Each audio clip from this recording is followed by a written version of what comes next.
স্বাধীনতা আমরা যেমন অর্জন করেছি আমরা এটা রক্ষা করবই। যে কোনো কিছুর জন্য আমরা প্রস্তুত। আমরা তাদেরকে একটা নতুন বাংলাদেশ উপহার দিব। কোঠা সংস্কারকে কেন্দ্র করে আমাদের সূচনা, কোঠা সংস্কারকে কেন্দ্র করে আমাদের এই আন্দোলনের সূচনা। এখন আমরা রাষ্ট্র সংস্কারের চরম পর্যায়ে। আমরা দেশের মানুষকে এটা উপলব্ধি করাতে পেরেছি। দেশপ্রেমিক সকল মানুষ মিলে আমরা এটা অর্জন করতে পেরেছি যে আমরা বাংলাদেশের এখন স্বাধীনতা নিশ্চিত হয়েছে।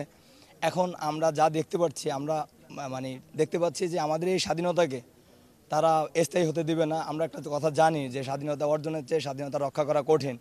আমরা ক্লিয়ার করে বলতে চাই, স্বাধীনতা আমরা যেমন অর্জন করেছি আমরা এটা রক্ষা করবই।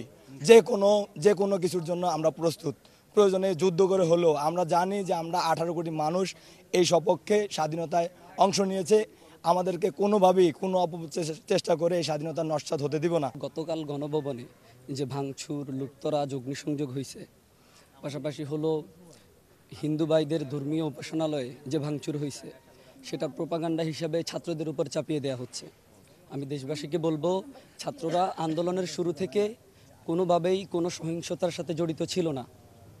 এখানে দেশের উৎসুক কিছু জনতা, কিছু অতি উৎসাহী জনতা এবং স্বৈরাচারের দোসররা হামলা, লুটতরাজ, ধর্মীয় উপাসনালয়ে হামলা করে ছাত্রদের উপর এই যে একটা দোষ চাপিয়ে দেওয়ার চেষ্টা করতেছে, তাদের উপর যে এই যে বাজে একটা দায়ভার চাপিয়ে দেওয়ার চেষ্টা করতেছে, এটা সম্পূর্ণ উদ্দেশ্য প্রণোদিত।